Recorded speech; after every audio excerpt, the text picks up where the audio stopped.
Je vais vous lire le chapitre sur les cannibales dans les Essais de Montaigne. Quand le roi Pyrrhus passa en Italie, après qu'il eut constaté l'organisation de l'armée que les Romains envoyaient contre lui, il déclara: Je ne sais qui sont ces barbares, car les Grecs appelaient ainsi tous les peuples étrangers, mais la disposition de l'armée que je vois là n'est pas du tout barbare.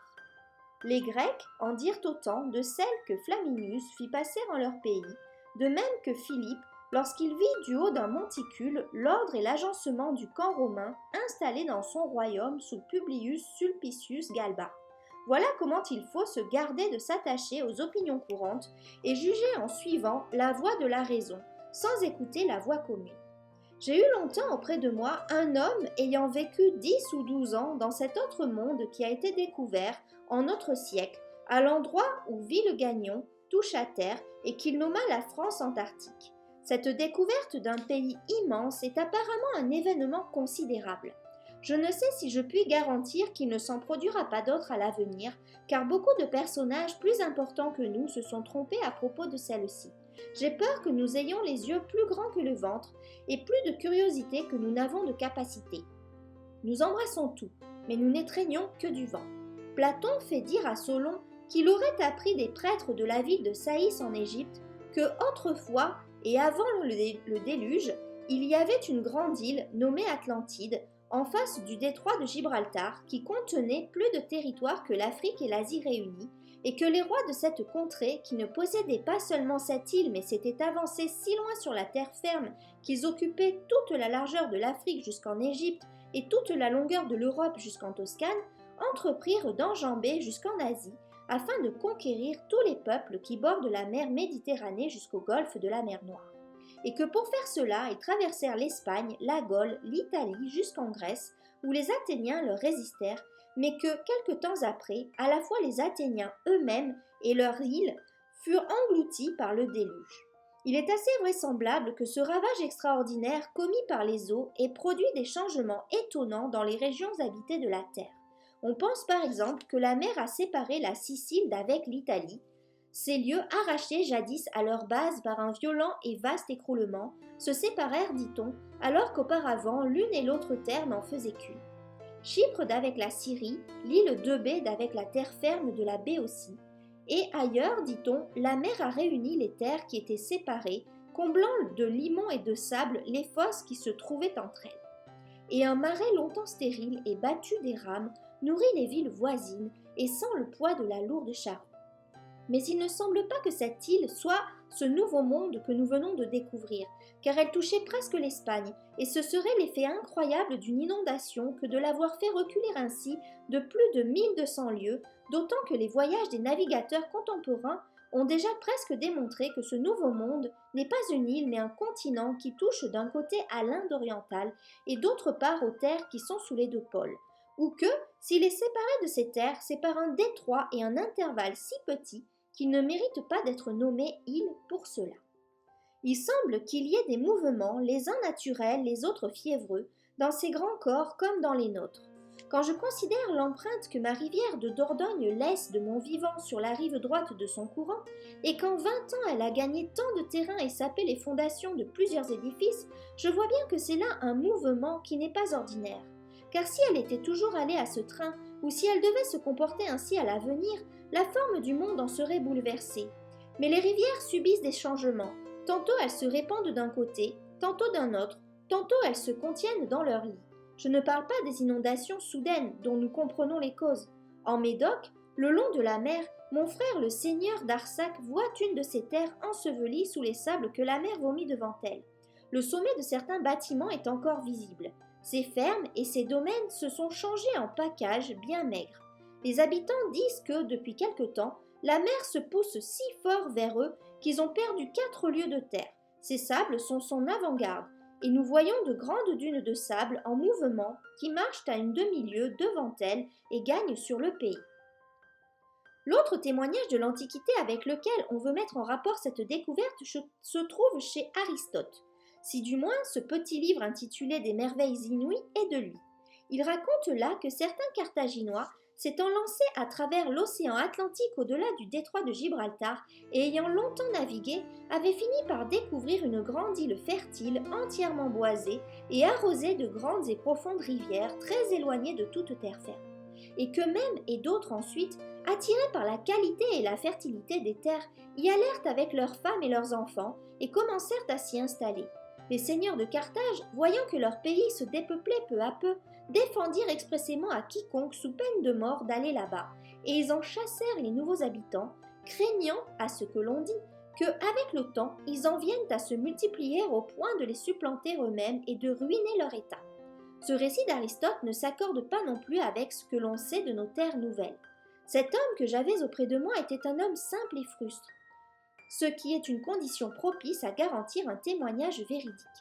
Car les gens qui ont l'esprit subtil observent bien plus attentivement et remarquent plus de choses, mais ils les commentent, et pour faire valoir leur interprétation et en persuader les autres, ils ne peuvent s'empêcher d'altérer un peu l'histoire. Ils ne vous exposent jamais purement les choses, ils les orientent et les masquent selon le visage qu'ils leur ont vu. Et pour leur donner du crédit à leur jugement et vous y rallier, ils développent en général le sujet dans cette direction, l'allongent et l'amplifient. Il faut qu'un homme soit très loyal, soit si simple qu'il n'ait pas de quoi échafauder et rendre vraisemblables des inventions fallacieuses, et qui n'ait épousé aucun préjugé.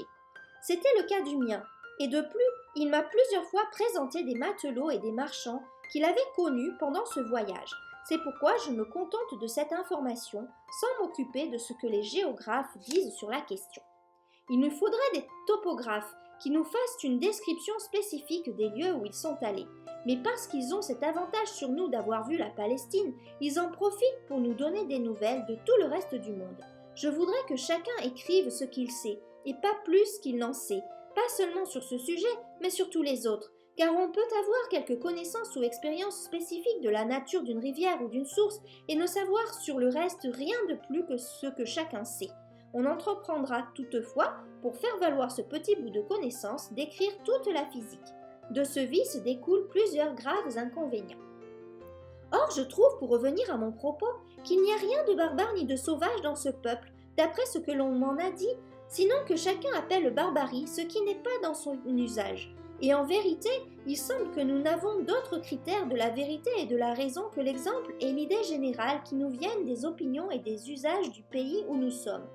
Là se trouve toujours la parfaite religion, le parfait gouvernement, la façon la plus parfaite et la plus complète de tout faire. Ces hommes sont sauvages de même que nous appelons sauvages les fruits que la nature a produits d'elle-même et par sa marche ordinaire, tandis que, en vérité, ce sont plutôt ceux que nous avons dégradés par notre artifice et détournés de l'ordre normal que nous devrions appeler sauvages. Dans les premiers demeurent vivantes et vigoureuses les vertus et les propriétés véritables, les plus utiles et les plus naturelles que nous avons abattardies dans les seconds, et seulement accommodées au plaisir de notre goût corrompu. Et pourtant, même notre goût trouve excellente, en comparaison de nos propres fruits, la saveur et la finesse de certains de ceux qui poussent dans ces pays-là, sans culture. Il ne serait pas normal que l'art emporte le prix d'honneur sur notre grande et puissante mère nature. Nous avons tellement surchargé la beauté et la richesse de ces ouvrages par nos inventions que nous l'avons complètement étouffée. Toujours est-il que partout où sa pureté resplendit, elle fait extraordinairement honte à nos vaines et frivoles entreprises. Et le lierre pousse mieux de lui-même, l'arbousier lui aussi croît plus beau dans les antres isolés, et les oiseaux sans art ont un chant plus gracieux. Tous nos efforts ne peuvent même pas arriver à reproduire le nid du moindre oiselé, sa structure, sa beauté et l'utilité de ses services, sans parler de la toile de la chétive araignée. Toutes choses, dit Platon, sont produites par la nature, par le hasard ou par l'art, les plus grandes et les plus belles par l'une ou l'autre des deux premières causes, les plus petites et les moins parfaites par la dernière. Ces peuples me semblent donc barbares uniquement dans la mesure où ils ont été fort peu façonnés par l'esprit humain et sont encore très proches de leur simplicité originelle. Les lois naturelles, fort peu abattardies par les nôtres, leur commandent encore, mais elles font cela dans une telle pureté que je regrette parfois que nous n'ayons pas pris connaissance de ces peuples plus tôt, en un temps où il y avait des hommes qui auraient su en juger mieux que nous. Je regrette que Lycurgue et Platon ne les aient pas connus, car il me semble que ce que nous voyons par expérience chez ces peuples non seulement surpasse toutes les peintures par lesquelles les poètes ont embelli l'âge d'or et tout ce qu'ils inventent pour imaginer une heureuse condition humaine, mais que cela surpasse encore les conceptions idéales et le désir même des philosophes. Ils n'ont pas pu imaginer un état naturel aussi pur et aussi simple que l'expérience nous le montre, et ils n'ont pas pu croire que notre société puisse se maintenir avec si peu d'artifices et de liens sociaux. C'est un peuple, dirais-je à Platon, où il n'y a aucune forme de commerce, pas de connaissance des lettres, pas de science des nombres, pas de nom de magistrat ni de pouvoir politique, pas d'emploi servile ni de richesse ni de pauvreté, pas de contrat, pas de succession, pas de partage, pas d'occupation désagréable, pas d'autre respect pour les parents que celui que tous les hommes se portent entre eux, pas de vêtements, pas d'agriculture, pas de métal, pas de connaissance du vin ou du blé. Les mots mêmes qui signifient mensonge, trahison, dissimulation, cupidité, envie, médisance, pardon, sont inconnus. Combien trouverait-il la République qu'il a imaginée éloignée de cette perfection? Des hommes qui sortent tout fraîchement de la main des dieux. Telles sont les premières lois que donna la nature. Au demeurant, ils vivent dans un pays très agréable et bien tempéré, de sorte que, au dire de mes témoins, il est rare d'y voir un homme malade. Et ils m'ont assuré que là-bas, ils n'en avaient pas vu un seul qui fût tremblant, chassieux, édenté ou courbé de vieillesse. Ils sont établis le long de la mer et protégés du côté de la terre par de grandes et hautes montagnes, avec entre les deux un espace large d'environ 100 lieues. Ils ont une grande abondance de poissons et de viande qui ne ressemblent pas du tout aux nôtres, et ils les mangent sans autre préparation que de les cuire. Le premier qui y conduisit un cheval, quoiqu'il les eût déjà rencontrés au cours de plusieurs autres voyages, leur fit tellement horreur dans cette posture qu'ils le tuèrent à coups de flèche avant de pouvoir le reconnaître. Leurs bâtiments sont très longs, recouverts d'écorces de grands arbres et peuvent abriter 200 ou 300 personnes. Un de leur côté est posé sur le sol et ils se soutiennent et s'appuient l'un contre l'autre par le faîte, comme certaines de nos granges dont la toiture descend jusqu'au sol et sert de mur latéral. Ils ont un bois si dur qu'ils s'en servent pour couper et fabriquer leurs épées et des grilles pour cuire la nourriture. Leurs lits sont faits avec un tissu de coton, ils sont suspendus au toit, comme ceux de nos navires. Chacun a le sien, car les femmes ne dorment pas avec les maris. Ils se lèvent avec le soleil et mangent aussitôt après s'être levés, une seule fois pour toute la journée, car ils ne font pas d'autre repas que celui-là. Ils ne boivent pas à ce moment-là, comme Suïda le dit à propos de certains autres peuples d'Orient qui buvaient en dehors des repas. Ils boivent plusieurs fois par jour et abondamment. Leur breuvage est fait avec une certaine racine et il a la couleur de nos vins clairés. Ils ne le boivent que tiède, ce breuvage ne se conserve que 2 ou 3 jours. Il a un goût un peu piquant, ne monte pas à la tête, est bon pour l'estomac et a un effet laxatif chez ceux qui n'en ont pas l'habitude. C'est une boisson délicieuse quand on y est accoutumé. En guise de pain, ils utilisent une espèce de matière blanche comme de la coriandre confite. J'y ai goûté, c'est sucré et un peu fade. Toute la journée se passe à danser. Les plus jeunes vont chasser à l'arc les bêtes sauvages. Pendant ce temps, une partie des femmes s'occupe à faire chauffer leur breuvage et c'est là leur tâche principale. Il y a un des vieillards qui, le matin avant qu'ils se mettent à manger, prêche à toute la grangée en même temps, en se promenant d'un bout à l'autre et en répétant une même phrase plusieurs fois jusqu'à ce qu'il ait fait tout le tour, car ce sont des bâtiments qui ont au moins 100 pas de long. Il ne leur recommande que 2 choses, la vaillance contre les ennemis et l'amour pour leurs femmes.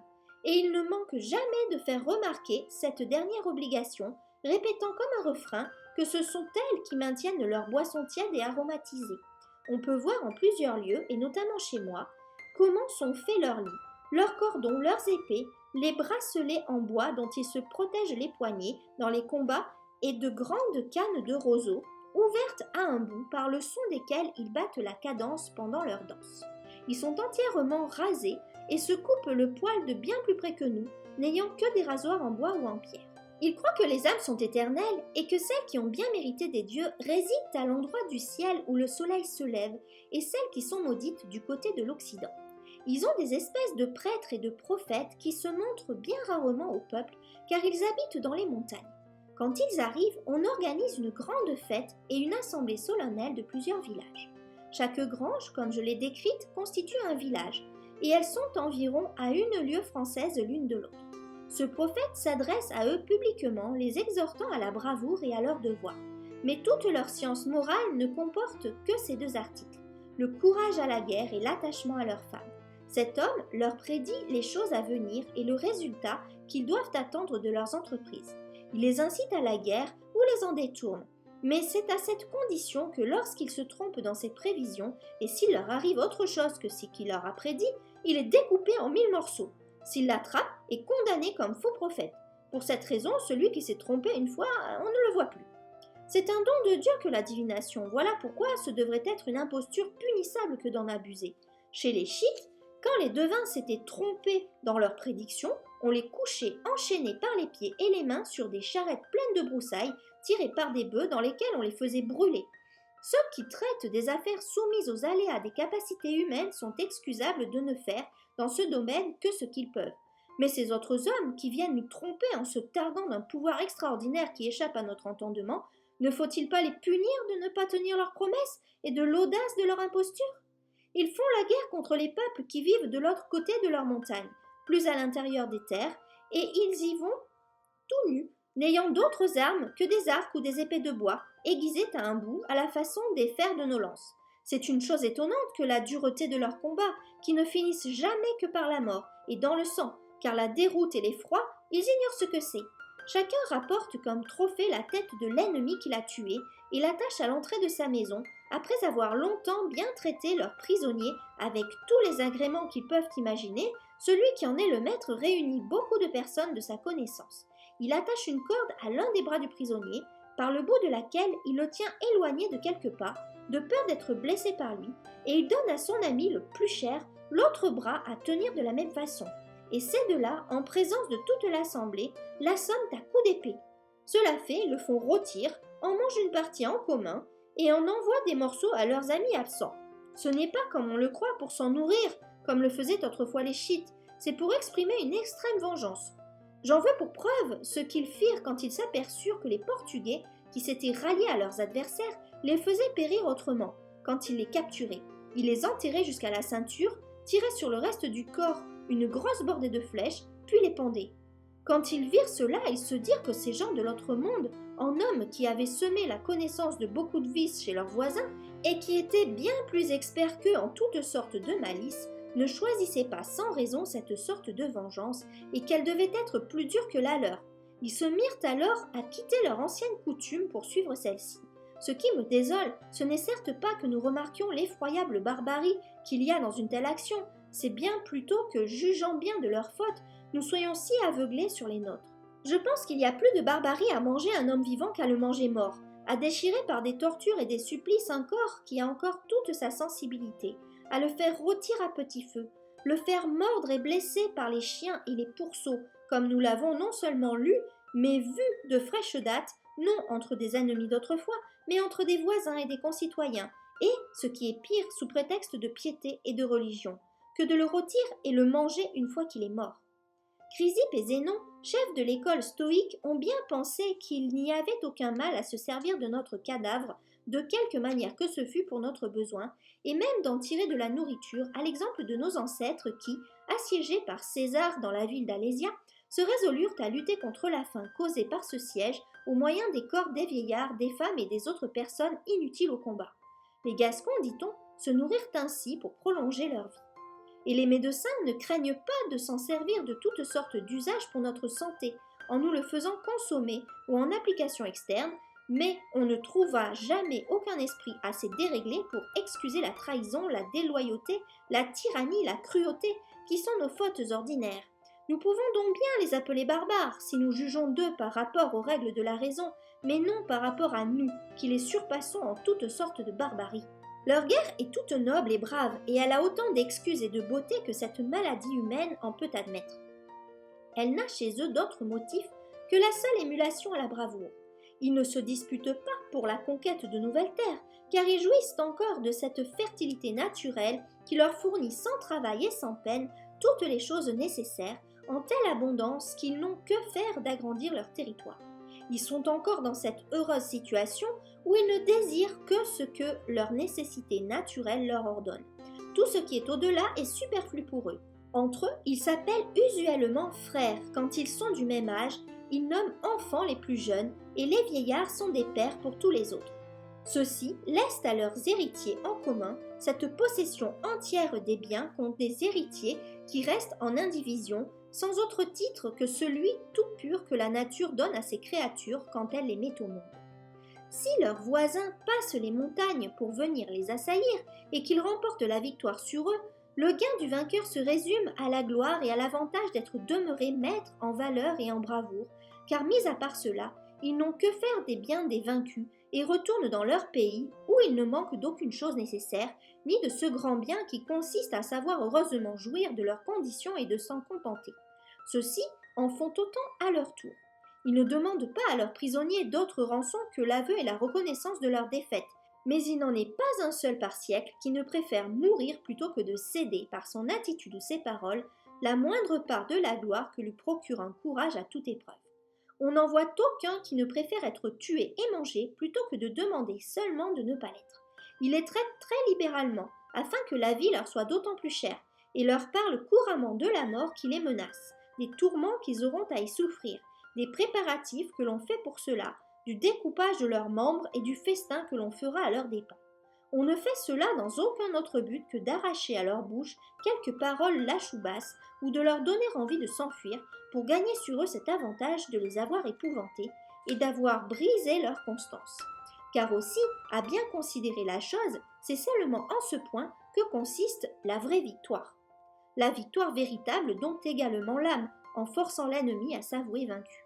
Les Hongrois, autrefois, guerriers très combatifs, ne poussaient pas plus loin leur assaut une fois qu'ils avaient fait crier grâce à leur ennemi, car lui ayant arraché cet aveu, ils le laissaient aller sans dommage, sans rançon, après seulement lui avoir fait promettre de ne plus s'armer contre eux à l'avenir.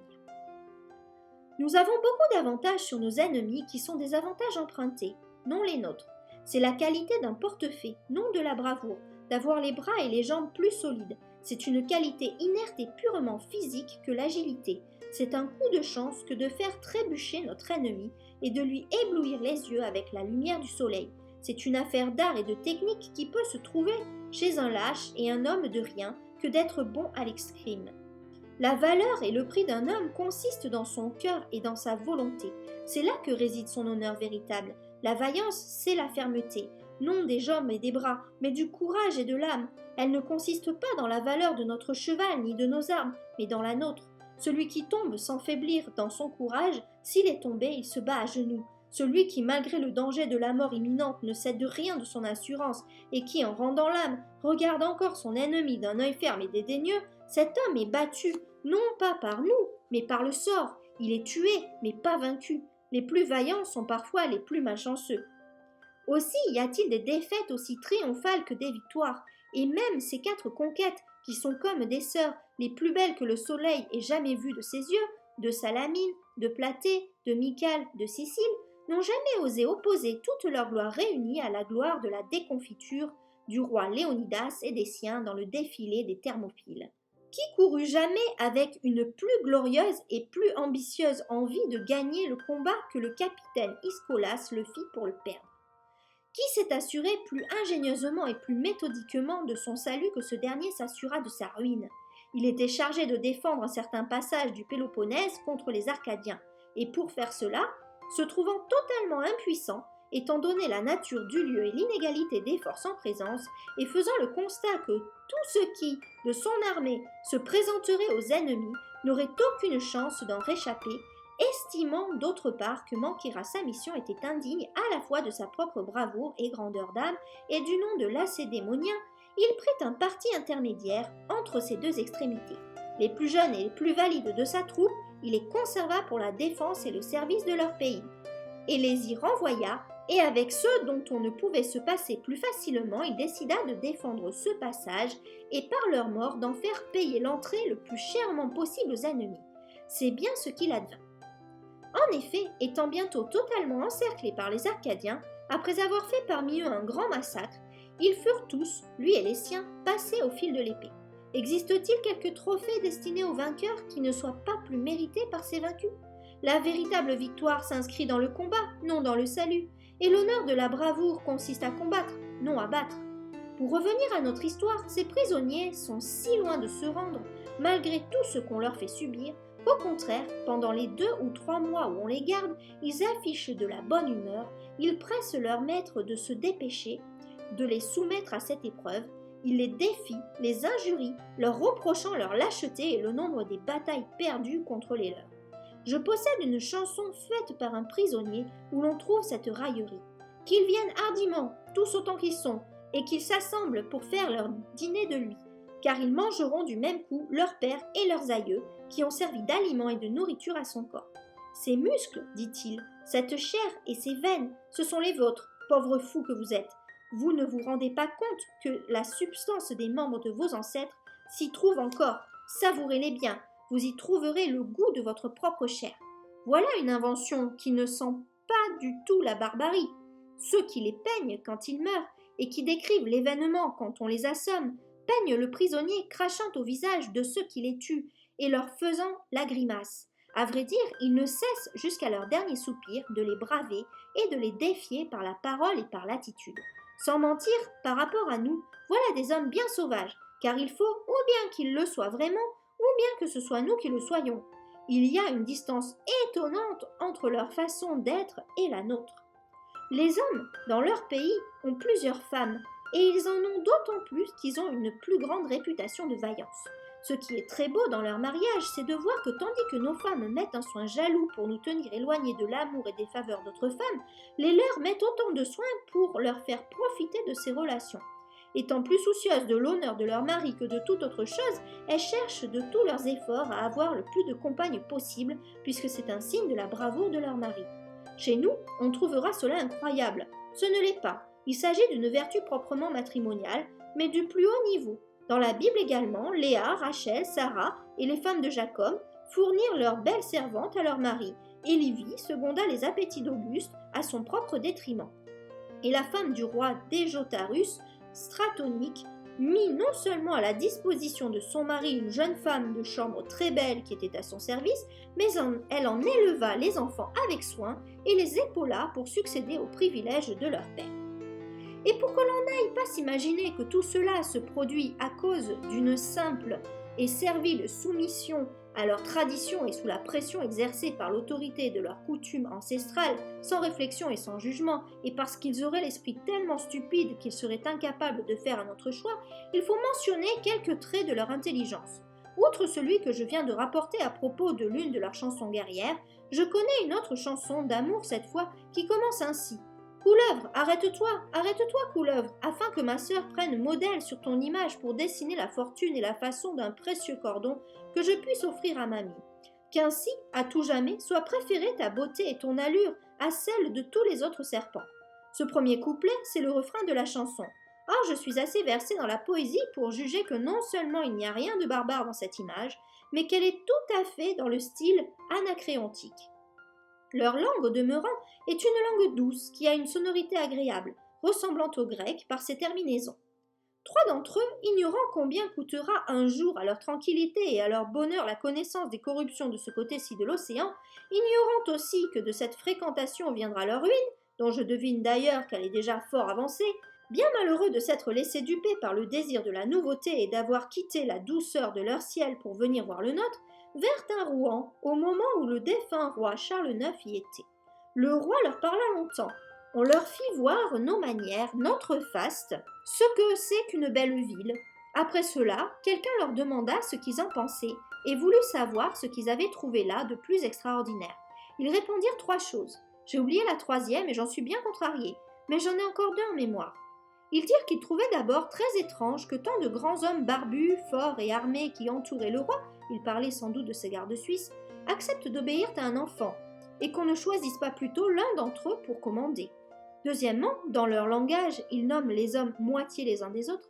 Ils avaient remarqué qu'il y avait parmi nous des hommes repus et gorgés de toutes sortes de commodités, et que ceux qui étaient la moitié d'eux mendiaient à leurs portes, décharnés par la faim et la pauvreté, et ils trouvaient étrange la façon dont ces moitiés miséreuses pouvaient supporter une telle injustice sans prendre les autres à la gorge ou mettre leur maison à feu. J'ai parlé à l'un d'entre eux très longtemps, mais j'avais un interprète qui me suivait si mal que sa bêtise empêchait tant de comprendre mes idées que je ne pus guère en tirer de plaisir. Quand je lui demandai quel bénéfice il tirait de la supériorité qu'il avait sur les siens, car c'était un chef militaire, et nos matelots l'appelaient roi, il me dit que c'était de marcher le premier à la guerre. De combien d'hommes était-il suivi? Il me montra un certain espace pour indiquer que c'était autant qu'on pourrait en mettre là, et cela pouvait faire 4 ou 5 000 hommes. En dehors de la guerre, toute son autorité s'évanouissait-elle?